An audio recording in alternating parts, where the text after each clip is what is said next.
ಡಿಪ್ರೆಷನ್ಗೆ ಒಳಗಾದವರು ಆದಷ್ಟು ಬೇಗ ಇದರಿಂದ ಹೊರಗೆ ಬರೋದು ಒಳ್ಳೆಯದು. ಖಿನ್ನತೆ ಬಹಳ ದೊಡ್ಡ ಮಾನಸಿಕ ಸಮಸ್ಯೆ.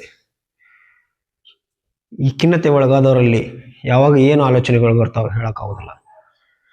ಇದು ಖಿನ್ನತೆ ಇನ್ನು ಬಹಳ ಗಂಭೀರವಾದರೆ ಅಪಾಯ ತಪ್ಪಿದ್ದಲ್ಲ.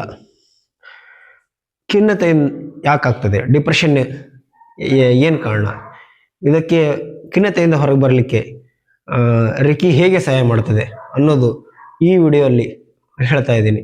ವಿಡಿಯೋವನ್ನು ಕೊನೆಯವರೆಗೆ ನೋಡಿ. ಡಿಪ್ರೆಷನ್ ಒಂದು ನಿಜವಾದ ಮಾನಸಿಕ ಆರೋಗ್ಯ ಸಮಸ್ಯೆ. ತೀವ್ರ ಖಿನ್ನತೆಗೆ ಒಳಗಾದವರು, ಡೀಪ್ ಡಿಪ್ರೆಷನ್ಗೆ ಹೋದವರು, ಅವರಲ್ಲಿ ಆತ್ಮಹಾನಿ ಅಥವಾ ಆತ್ಮಹತ್ಯೆ ವಿಚಾರಗಳು ಬರೋದನ್ನು ನಾವು ಅನೇಕ ಕಡೆ ನೋಡಿದ್ದೇವೆ, ಓದಿದ್ದೇವೆ. ಡಿಪ್ರೆಷನ್ಗೆ ಒಳಗಾದವರನ್ನು ಕಂಡ ತಕ್ಷಣ ಅವರಿಗೆ ನೀವು ಅದರಿಂದ ಹೊರಗೆ ಬರಲಿಕ್ಕೆ ಸಹಾಯ ಮಾಡಬೇಕು. ಕುಟುಂಬದವರೇ ಆಗಲಿ, ಸ್ನೇಹಿತರಾಗಲಿ, ಅಥವಾ ಯಾವುದೇ ಕಚೇರಿಯಲ್ಲಿ ಇರುವ ಸಿಬ್ಬಂದಿಗಳು ಅವರಿಗೆ ಡಿಪ್ರೆಷನ್ನಿಂದ ಹೊರಗೆ ಬರಲಿಕ್ಕೆ ಸಹಾಯ ಮಾಡಿದರೆ ಖಂಡಿತ ಅವರು ಬೇಗ ಗುಣ ಆಗಲಿಕ್ಕೆ ಸಾಧ್ಯ ಇದೆ. ಡಿಪ್ರೆಷನ್ಗೆ ಹಲವಾರು ಕಾರಣಗಳು ಇದ್ದಾವೆ. ಉದಾಹರಣೆಗೆ ಏನು ಹೇಳ್ಬೇಕಂದ್ರೆ, ಇದು ಡಿಪ್ರೆಷನ್ ಅಂದರೆ ಸಾಮಾನ್ಯವಾಗಿ ತಿಳ್ಕೊಳ್ಳೋದು ಆ ವ್ಯಕ್ತಿ ಅಥವಾ ಮಹಿಳೆ ದುಃಖದಲ್ಲಿದ್ದಾರೆ ಅಂತ. ದುಃಖ ಕೆಲವೊಬ್ಬರಿಗೆ ಹಲವಾರು ಸಂಗತಿ ಘಟನೆಗಳಿಂದ ಆಗ್ತಾ ಇರ್ತೈತಿ.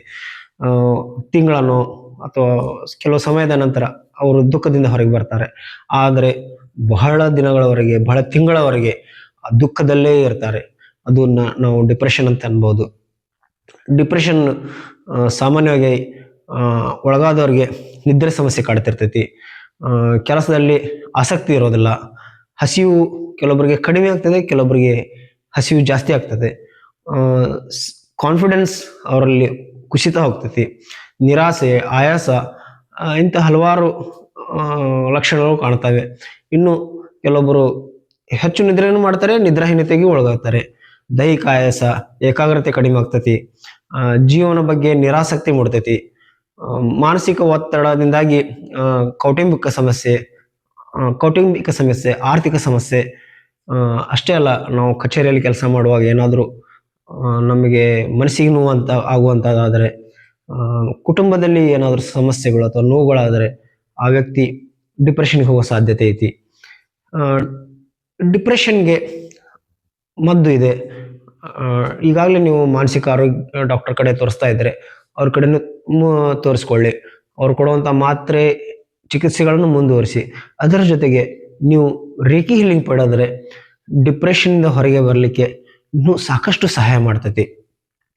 ಈಗ ರೇಖಿ ಡಿಪ್ರೆಷನ್ನಿಂದ ಹೊರಗೆ ಬರಲಿಕ್ಕೆ ಹೇಗೆ ಸಹಾಯ ಮಾಡ್ತೈತಿ ಅಂದರೆ, ರೇಖಿ ಹೀಲಿಂಗ್ ಯಾವಾಗಲೂ ನರ್ವ್ ಸಿಸ್ಟಮ್ ಮೇಲೆ ಕೆಲಸ ಮಾಡ್ತದೆ. ನಮಗಿಲ್ಲಿಗೆ ದೈಹಿಕ ಮತ್ತು ಮಾನಸಿಕ ವಿಶ್ರಾಂತಿ ಸಿಕ್ಕಿದ್ದನ್ನು ನಾವು ಬಹಳ ಜನರಿಂದ ಕೇಳಿದ್ದೇವೆ, ನೋಡಿದ್ದೇವೆ. ರೇಖಿ ಪಡ್ಕೊಂಡವರು ಒಂಥರ ಆರಾಮಾಗಿ, ಏನೋ ದೈಹಿಕ ಭಾರ ಕಡಿಮೆ ಆಯಿತು, ಮಾನಸಿಕ ಭಾರ ಕಡಿಮೆ ಆಯಿತು ಅನ್ನೋ ರೀತಿ ಅವರ ವರ್ತನೆ ಇರ್ತದೆ. ಉತ್ತಮ ನಿದ್ರೆ ಬರ್ತೈತಿ ರೇಖಿ ಹೀಲಿಂಗ್ ಪಡ್ಕೊಂಡ್ರೆ. ಆಮೇಲೆ ನಮ್ಮ ಭಾವನೆಗಳು ಬ್ಯಾಲೆನ್ಸ್ ಆಗ್ತಾವೆ.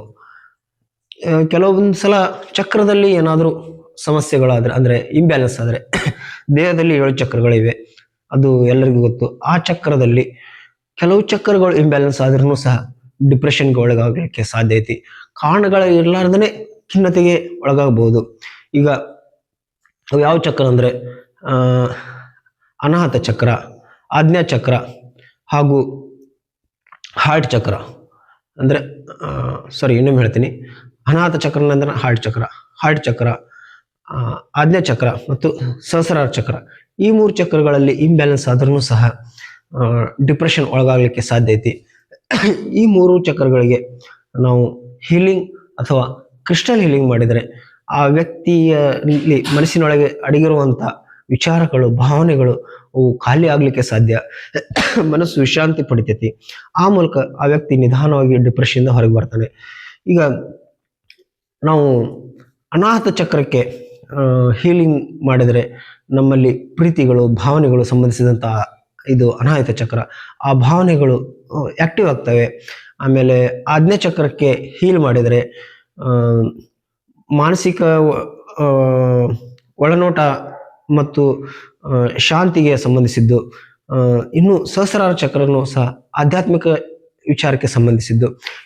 ಈ ರೇಖಿ ಹೀಲಿಂಗ್ ಜೊತೆಗೆ ನಾವು ಚಕ್ರಗಳಿಗೆ ಕ್ರಿಸ್ಟಲ್ ಹೀಲಿಂಗ್ ಮಾಡಿದರೆ ಇನ್ನೂ ಜಾಸ್ತಿ ಪರಿಣಾಮಕಾರಿ ಆಗ್ತದೆ. ಈಗ ಆಜ್ಞಾ ಚಕ್ರಕ್ಕೆ ನಾವು ಅಮೆಥಿಸ್ಟ್ ಅನ್ನುವಂಥ ಕ್ರಿಸ್ಟಲ್ ಜೊತೆಗೆ ಹೀಲ್ ಮಾಡಿದರೆ ನಮ್ಮಲ್ಲಿ ಏಕಾಗ್ರತೆ ಶಕ್ತಿ ಜಾಸ್ತಿ ಆಗ್ತೈತಿ, ಮಾನಸಿಕ ಶಕ್ತಿ ಜಾಸ್ತಿ ಆಗ್ತೈತಿ. ಸಹಸ್ರಾರ ಚಕ್ರಕ್ಕೆ ಕ್ಲಿಯರ್ ಕ್ವಾರ್ಟೇಜ್ ಅನ್ನುವಂಥ ಕ್ರಿಸ್ಟಲ್ ಇದೆ, ಅದರಿಂದ ಆಧ್ಯಾತ್ಮಿಕ ಶಕ್ತಿ ಜಾಸ್ತಿ ಆಗ್ತೈತಿ. ಅನಾಹತ ಚಕ್ರಕ್ಕೆ ರೋಸ್ ಕ್ವಾರ್ಟೇಜ್ ಅನ್ನುವಂಥ ಒಂದು ಕ್ರಿಸ್ಟಲ್ ಇದೆ, ಅದರಿಂದ ನಾವು ಹೀಲ್ ಮಾಡಿದರೆ ನಮ್ಮಲ್ಲಿ ಭಾವನಾತ್ಮಕ ಶಕ್ತಿ, ಆಮೇಲೆ ಸ್ವಯಂ ಪ್ರೀತಿಗಳು ಜಾಸ್ತಿ ಆಗ್ತೈತಿ. ಆಮೇಲೆ ಇದರಿಂದ ಇನ್ನೊಬ್ಬರನ್ನ ಕ್ಷಮಿಸೋ ಗುಣ ಬೆಳಿತೈತಿ. ಆ ಮೂಲಕ ಮನಸ್ಸು ಹಗುರಾಗ್ತೈತಿ.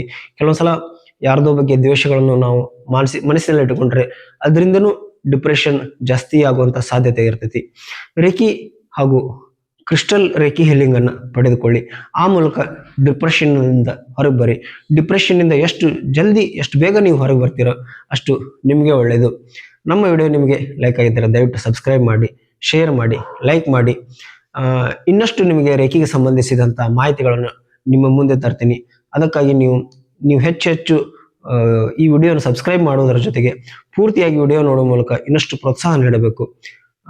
ಏನಾದರೂ ನೀವು ರೇಖಿ ಹೀಲಿಂಗ್ ಪಡೆಯೋದಿದ್ರೆ ಅಥವಾ ಡಿಸ್ಟೆನ್ಸ್ ಹೀಲಿಂಗ್ ಪಡೆಯೋದಿದ್ರೆ ಸಂಪರ್ಕಿಸಿ 8904131324. ನಮ್ಮ YouTube reiki channel reiki master Anand ಅಂಗಡಿ ನೋಡಲು ಮರೆಯದಿರಿ. ನಮಸ್ಕಾರ.